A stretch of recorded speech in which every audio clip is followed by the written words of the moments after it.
end of the present universe. According to the Holy Quran, this material cosmos or universe is not going to last forever.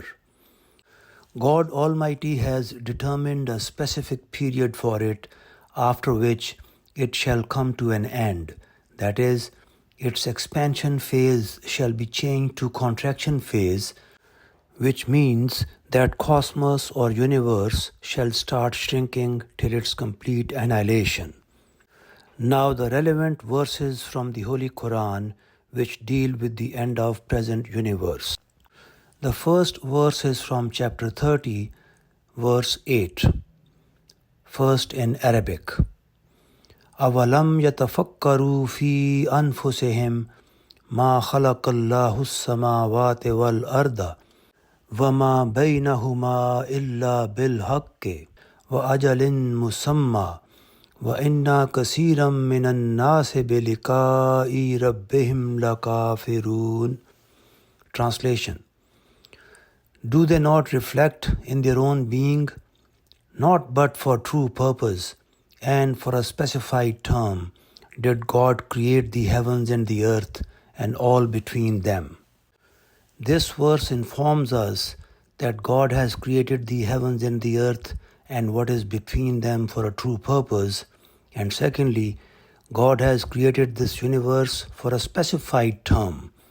This is mentioned in Quran as Ajalin Musamma. These concepts have been explained by Maulana Maududi in chapter 30 of Quran while explaining verse 8. He says, in this sentence, two more arguments have been given for the hereafter. It says that if man makes a deep observation of the system of the universe, he will see two things very outstanding about it. First, that the universe has been created with the truth. It is not a plaything of a child, which he might have made to amuse himself, and whose making and unmaking might be meaningless.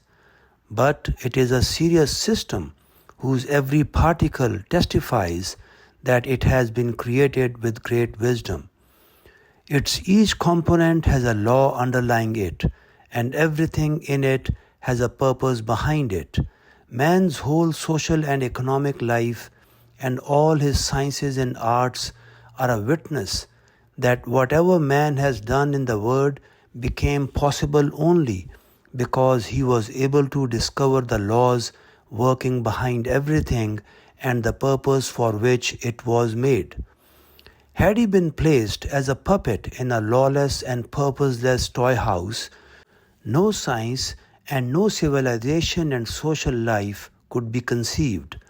Now, how does it stand to reason that the wise being who has created this world with such great wisdom and design, and who has placed in it a creation like man, who is endowed with great mental and physical capabilities, powers and authority, freedom of action and choice, moral sense, and entrusted with unlimited means and resources of the world, would have created him without a purpose and design.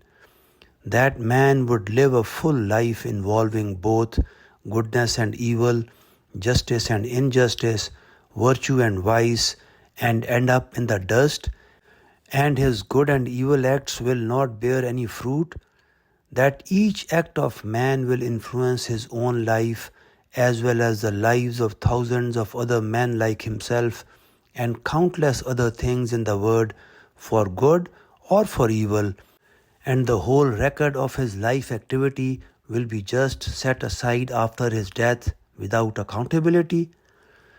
The other thing that becomes apparent after a deep observation of the system of the universe is that nothing here is immortal.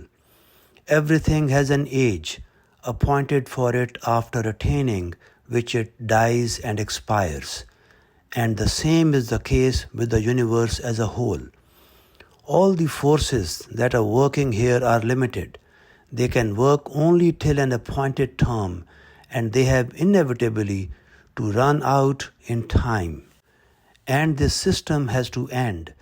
In the ancient days, the philosophers and scientists who said that the Word was eternal and everlasting could have their way, due mainly to lack of knowledge. But modern science almost definitely has cast its vote in favor of the God worshippers in the debate that had been going on since centuries between them and the atheists regarding the eternal and the temporal nature of the Word. Now the atheists are left with no leg to stand on. They cannot claim on the basis of reason and knowledge that the Word has existed since eternity and will exist forever, and there is going to be no resurrection. The ancient materialistic creed rested on the belief that matter was indestructible, only its form could be changed. But after every change, matter remained matter, and no increase or decrease occurred in its quantity. Therefore, it was inferred that this material world had neither a beginning nor an end. But now the discovery of the atomic energy has demolished the entire materialistic edifice. Now it has come to light that energy changes into matter and matter changes back into energy, with the result that nothing persists, neither form nor appearance. The second law of thermodynamics has proved that this material world has neither existed since eternity nor will last till eternity. It certainly began in time and has to end in time. Therefore, it is no longer possible to deny the hereafter, even according to science. And obviously, when science has surrendered, how will philosophy stand to deny the hereafter?